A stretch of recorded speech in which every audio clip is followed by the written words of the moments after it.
सच्चों की बाज़पुर्स। मालिक बिन दिनार एक बुजुर्ग गुजरे हैं। वो एक दिन दोपहर के वक्त धूप में खड़े होकर अल्लाह से दुआ मांग रहे थे।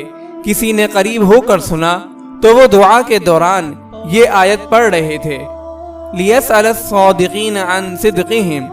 तर्जमा, क़यामत के दिन सच्चों से उनकी सच्चाई के बारे में पूछा जाएगा।